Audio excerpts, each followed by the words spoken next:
welcome back to the Avocado Toast Budget. If you're new here, my name is Lexa, and today we are going over 6 tips that I have for navigating the world of credit cards. Whether you're trying to pay down credit card debt or take advantage of those awesome rewards that credit cards have to offer, here are 6 things that you definitely need to know to make sure that you are saving the most money and getting the most out of credit cards.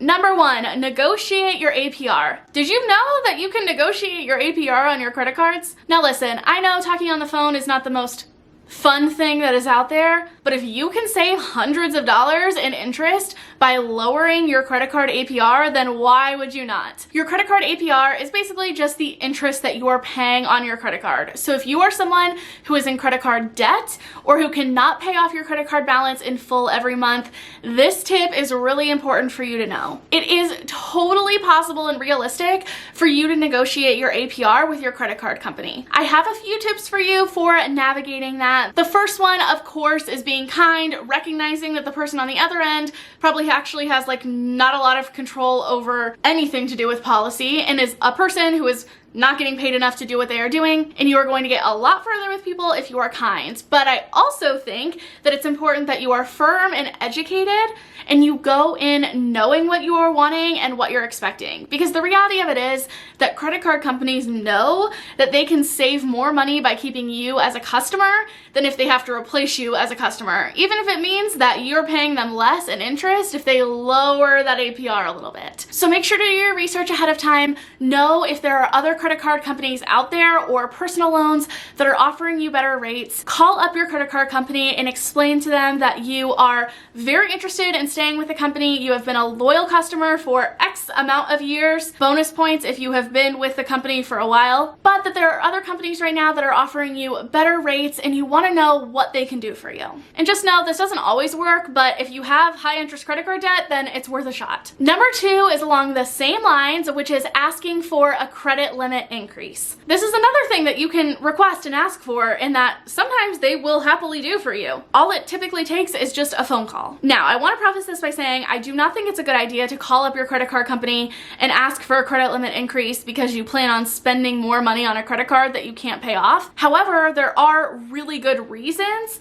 that can work for you to get your credit limit increased. The main one of that being your credit score. A big chunk of your credit score is your credit utilization, or how much of your available credit are you using? And this is a percentage. So the 2 ways to increase your credit score in this area are either using less of your credit card balance or increasing the limit that you have on your credit cards. The conversation would look very similar to what it looks like when you are negotiating your APR. Be kind, but firm, reiterate how long you've been with the company, and ask them what they can do for you. Bonus points if you know of another credit card company that is willing to offer you more. Don't go into it talking about how much it would help you if you could do that. They are still a company, they want to know how it's going to benefit them, and that is why it's so important to keep coming back around to this idea that you have been a loyal customer with them and you want to be able to continue, but you can only continue if they are willing to work with you on this aspect. Because it is a lot cheaper for them to keep you as a customer than it is for them to go out and make new customers. Tip number 3 is to combine your credit card rewards with cashback apps. I am all about maximizing the savings, points, and cashback that I can get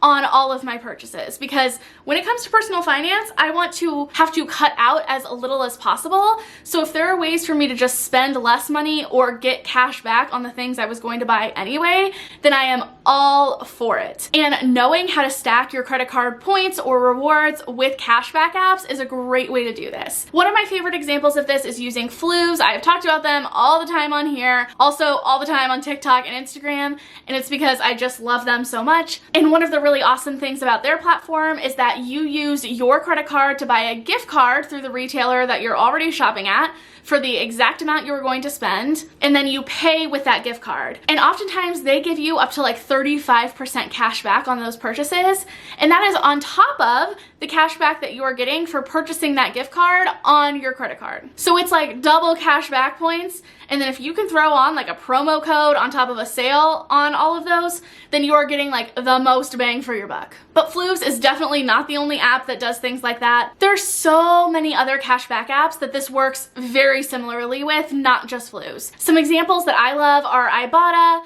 Fetch, Dosh, and Rakuten. I always have those linked down below, and I am always looking for the way that I can get the most money using those apps. And I love this tip because it does not require you to actually cut back on any of your spending. Tip number 4 is to utilize the best bonuses according to the cards that you have. So different credit cards are going to offer you different bonuses, rewards, and cash back. Some of them have revolving categories where certain months out of the year you get bonus cash back on certain types of purchases or different companies like Amazon or PayPal. Other ones give you more cash back on just certain categories throughout the year. For example, my Amex gives me 3% cash back on groceries. However, right now with my Discover card, I get 5% cash back on groceries because they have rotating categories. So by knowing what each one of my card offers in terms of cash back and rewards, I can decide which card is the best to spend on which purchases. This is also really nice because many cards will partner with different companies and offer you for a limited time extra cash back, and sometimes this is up to like 15%. Amex does this all the time. They send out rewards offers for different companies that they are partnering with, and before I make a purchase from somewhere new, I just quickly scan through there and see if that company is on the list. Because if I know that I'm going to get more money back for spending it on my Amex rather than my Discover, I might as well. And the same exact concept applies to travel rewards credit cards. Make sure that you know the point system, you know the value of those points, so that you can decide when it is better for you to use that card above some of your cashback cards. Tip number 5 is to take advantage of purchase protection. This is honestly one of the reasons that we love our Amex so much and we decided to get it in the first place, is because Amex rocks when it comes to customer service and purchase protection overall. On our card, if something happens with the company and we are dissatisfied and they're not willing to give us our money back, all I have to do is quickly call Amex, explain the situation, and they drop that charge from my card. I don't have to pay for it. The same thing goes if I have something that I want to return and the company isn't letting me,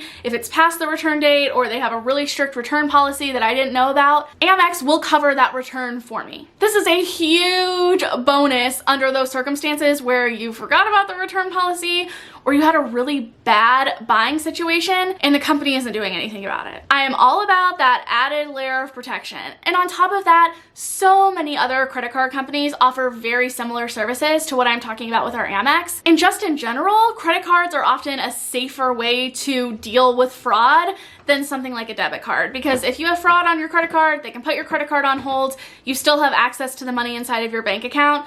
However, if you have fraud on your debit card and they drain your bank account, you are stuck fighting directly with the bank, who often does not want to give you your money back. And on top of that, you have no money. That is one of the main reasons that I put every purchase that I possibly can onto our credit card. And finally, tip number 6 is to make sure that you can hit the minimum spending requirements before signing up for that bonus credit card. One thing that we often love is scouring the internet to see what credit cards are offering the best like bonus intro offers, because many of them will try to reel you in with some really good cashback or travel point rewards, but oftentimes that comes with a minimum amount that you need to spend in a certain amount of time. So you want to do the math and make sure that that is a realistic amount for you to be spending on your credit card that you can also pay back realistically. Because if they have a minimum spending amount of $10,000 in 3 months, and you know that there is no way that you are going to have $10,000 worth of expenses to put on that card, it might not be worth you getting that card because you're not going to hit the bonus. And it's definitely important for you to know about yourself if you are the kind of person who will be tempted to overspend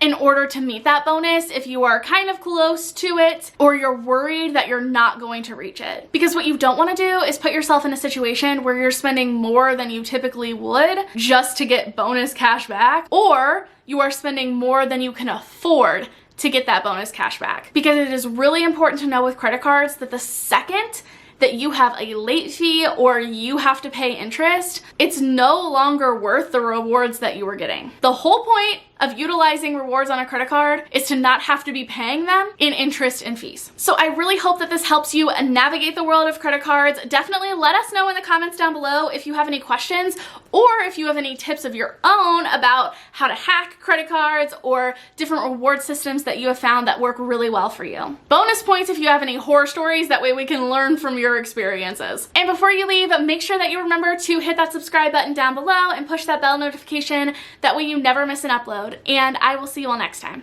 Bye.